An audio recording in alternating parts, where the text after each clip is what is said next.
still can't quite believe it. For a brief moment when I woke up this morning, I thought it was all a dream, and I would wake up to Madeline's sweet voice once more. The harsh reality hits me when some villagers knock on my door, giving me their condolences. It looks like my guest, Madeline, has gotten some able-bodied villagers to help me bury her, and as a result, the news has already gotten around town. Who has dropped by so far? I think my good friend Yigmund from the tavern did earlier, his usual cheerful face grim with sorrow. Morrison from the Crafters Guild has come in briefly as well, clapping me on the shoulder in a wordless gesture of comfort. Although none of this really took away the ache of my loss, it helps slightly knowing that I'm not entirely alone in my mourning. Somehow, the villagers even managed to find a good coffin on such short notice. Madeline always insisted that she wanted to be buried, simply. However, I think she had always known that I would have insisted that she be buried in a manner that is at least what I consider proper. Thank you, Madeline. You are a guest in my house, yet right now you are doing all this work for me. That is fine, sir. Do not worry. A drop of water falls on my head, quickly followed by many more. I peer up at the cloudy sky. It seems as though even the heavens above agree with my sorrow.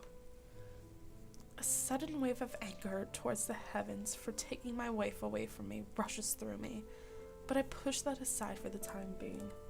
I promised the young girl yesterday I need to talk to Madeline one last time. As they lower the coffin into the ground, I avert my eyes from the unbearable sight, preferring to look around at the people who are all standing around me with solemn faces. I see Yigmund and his wife, standing side by side, tears glinting in their eyes. I turn away in bitterness when I see him take her hand in his to console her. I catch sight of a few other familiar faces, and I make a mental note to thank them later on for the support. Do you want to say a few things to your wife before we let her return to the earth to rest? The young girl, Maribel, holds my hand. Madeline follows her lead and reaches for my other hand. Comforted by their gestures, I find my voice and speak loudly. Madeline, thank you. Thank you. I try my best to smile, but more tears just keep on flowing down my cheeks. I'm sorry you had to take care of this old, useless man for so long. Suddenly, memories of her feeding me that morning hit me with the force of a ton of bricks. I start wailing. Why? Why did I spend all that time toying with those trinkets? The simple baubles that somehow makes perfect sense to me now. Instead of talking to her, why did I not kiss her before she left? I am so sorry. I just want to see you again. I cough, choking on my tears. Yigmund walks over to me and hands me a spade. One hand on my shoulder in a gesture of silent comfort, I nod in acknowledgement, and he wordlessly steps aside. There's so much that I still want to say.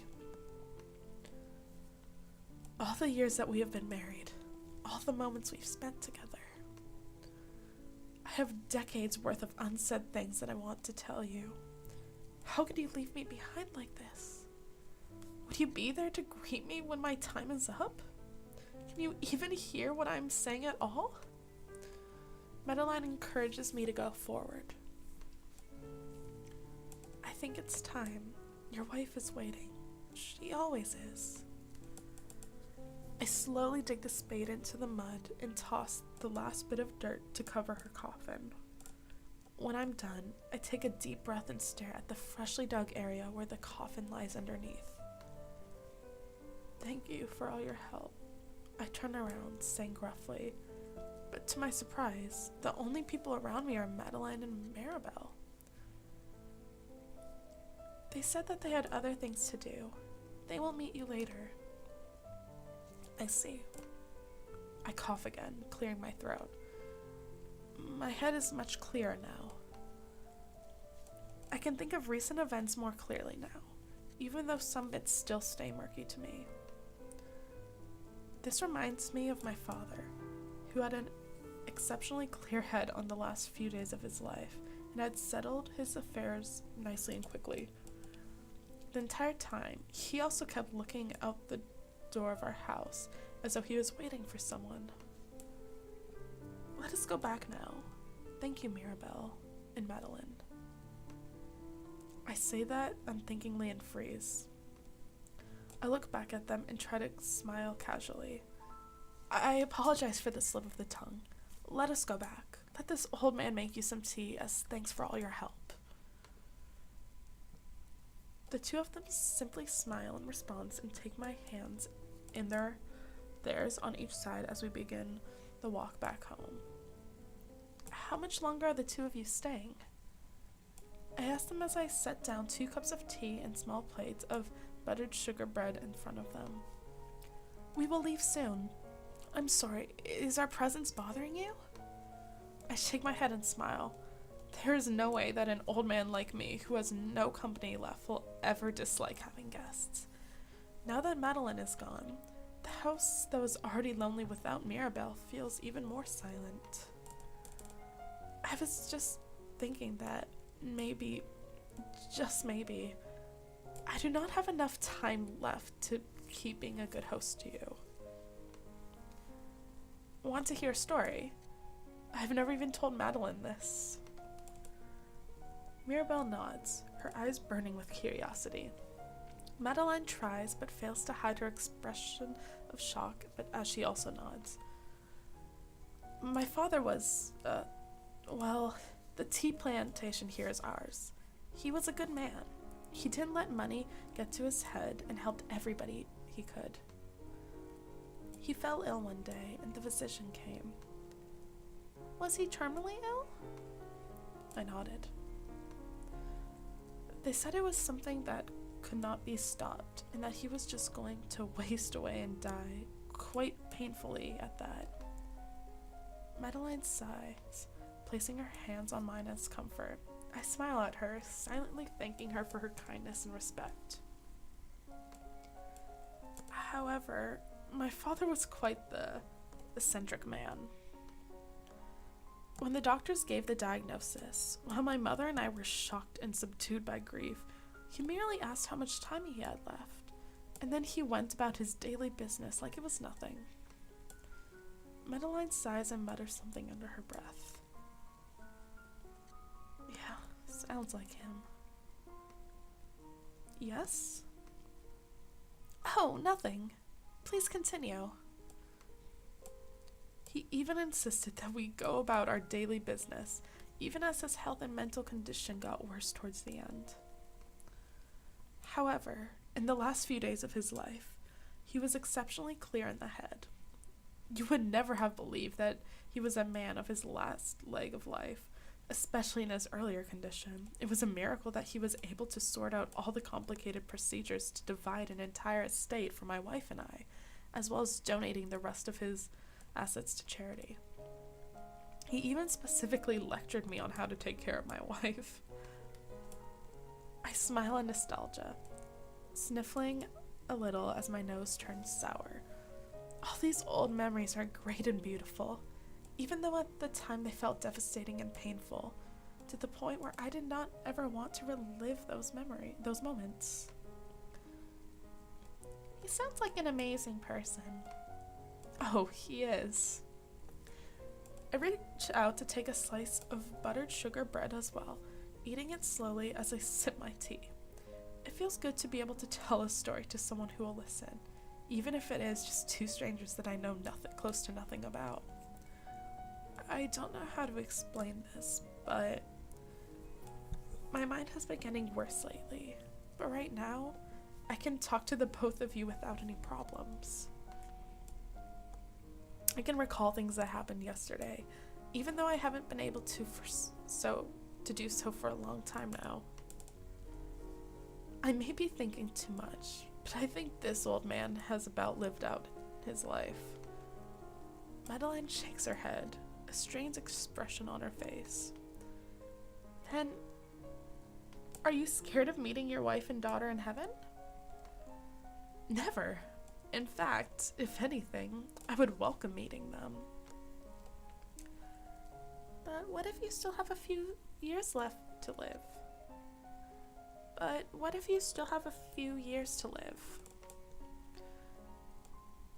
Then live fully I shall. However, I know myself best. I smile and continue drinking my tea. I have so much to tell them, especially Mirabelle. I think she would be married by now, if she were still alive. Mirabelle shifts in her seat. How do you think she would have looked like? Well, that is a tough question. Maybe she would have taken after her mother. Madeline was very ladylike when she was a teenager, but became more tomboyish after, probably because she helped with farm work after dating me. Or maybe that's just what I thought sometimes, because she was always more of a man than I am. I don't think I'd mind whatever she would have grown up to be like. She wanted to be a princess. Maybe she would have been one if she were still alive. I tried to picture Mirabelle in a princess gown and shake my head in response to my own question. The image doesn't quite fit. I think she might have been too tomboyish already. You think so? The current conversation may not mean much to them, but it is extremely comforting and relieving for me to say all these, perhaps even therapeutic. I suddenly feel as if a dark, murky cloud is trying to enter my mind again. I bite on my lip, closing my eyes and exhaling deeply, hoping that this simple action will drive that cloud away. However, it seems like my willpower at this age doesn't do much anymore. I'm suddenly very tired. I'm sorry. Old fool, go rest. I nod slowly, clambering onto my feet unsteadily and heading to my room.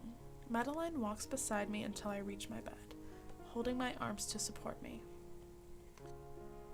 As I slowly get into bed, I sigh, looking up at the ceiling. There are days when walking seems harder and more tiring for me. This seems to be one of those days. I wonder if I will remember her. Who? My wife. I think you won't have an issue with that. I can feel my mind going these days. I hear soft footsteps entering the room. I also wonder... Madeline sits at the edge of my bed and smiles at me softly. What are you thinking about now? Yeah, share it with us.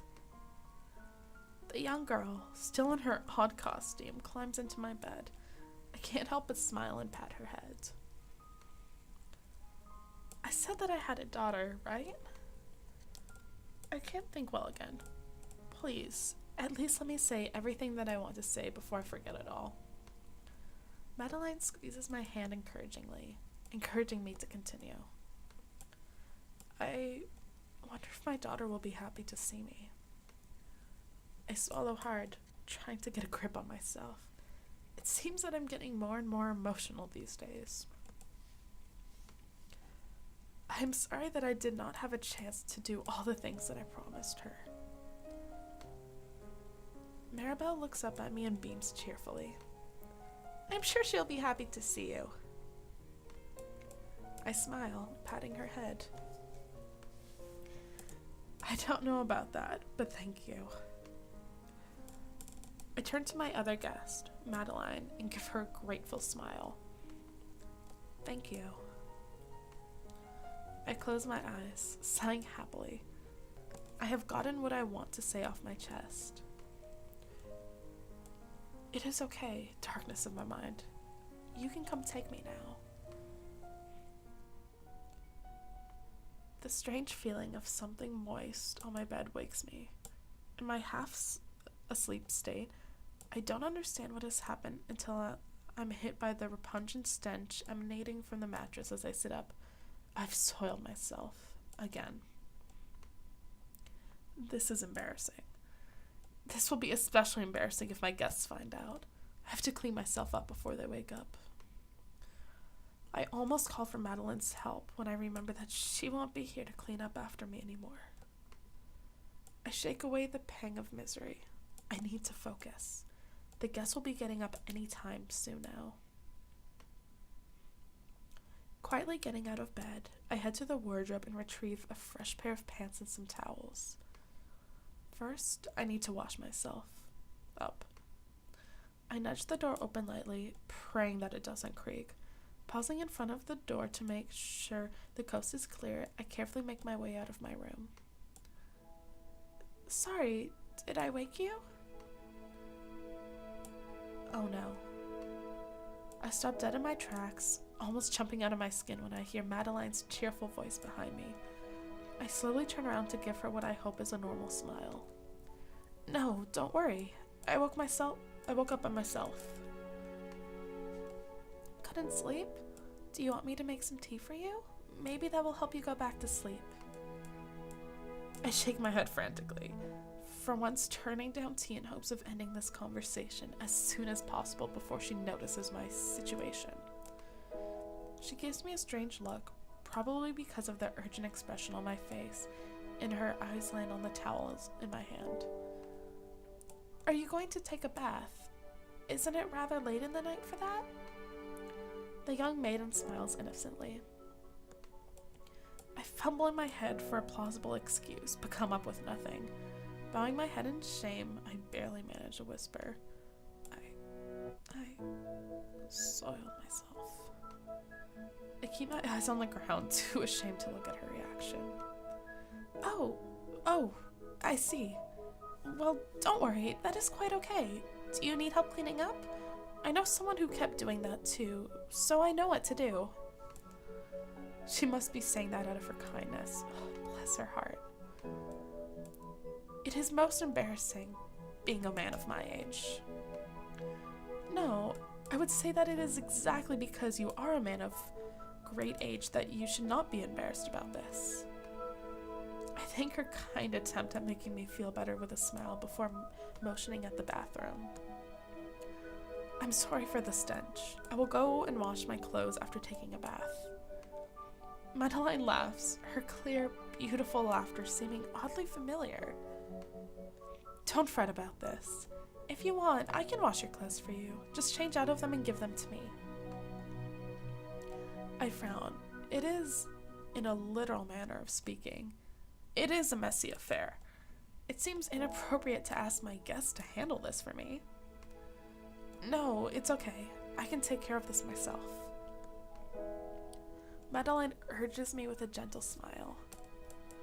Let me help. I have a lot of practice. It's also the least I can do to repay you for letting us stay this long. I hesitate, but eventually relent. Madeline reminds me to go take a bath and call for her when I'm done. I hurry to the bathroom to clean myself up and switch to fresh, clean clothes. When I shout to let her know that she can come back, Madeline immediately returns and holds out her hand for my dirty clothes. Here you go. Thank you. I still feel terrible about asking you for help. Madeline shakes her head kindly. Like I said, I'm happy to help. I'll also take care of your mattress for you, if you like. I can't possibly ask you to go to all this trouble. Let me. And while you wait for the new mattress so you can go back to sleep, can you please go make sure that my daughter is still fast asleep?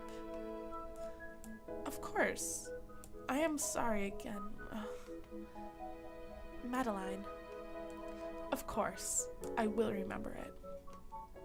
Yes, you will. She winks before leaving. I make my way over to the child's room where Maribel is laying on the bed, snoring gently in her sleep. The toy she always held is rolled out of her hand, and I pick it up from the ground, staring at it and turning it over in my hand. What kind of person would make a plush toy for his daughter anyway? Why was it not a doll? And what is with this And what is with the tomato costume? I sit down at the edge of her bed and smile at Maribel fondly. She looks even more innocent and sweet when she sleeps. If only my daughter was still around, she would have great fun with you. The girl is smiling in a silly manner, an expression of pure bliss on her face as she dreams. I stroke her hair gently. I've already hung it out to dry. Madeline's soft voice makes me turn around. That was fast. Thank you.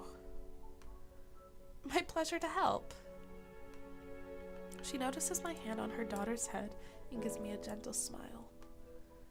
She is rather adorable, isn't she? Yes, she is. If my daughter were still alive, I sigh, unable to finish the sentence. I try to get to my feet, stumbling unsteadily. Madeline rushes forward to support me, but I wave her off. I can still walk, my dear. I was just trying to help just in case, sir. Sir? The sarcastic tone for that word is so familiar, but I can't put my finger on it. Go and get some good rest, sir. Right, it's still the middle of the night. I should head back to my bed and get more rest. Thank you again for all your help. I can take care of it from now on. I will bring the clothing and mattress in tomorrow morning after I feed Mabel and after Madeline's breakfast. Father should be returning from his trip soon. Madeline sighs inexplicably. Right. Good night. Before I leave, I bend down a little and place a toy into Maribel's hand. Her grip immediately tightens around the toy. It seems like she is rather attached to her cow companion. I smile. The girl is adorable. Well, back to bed then.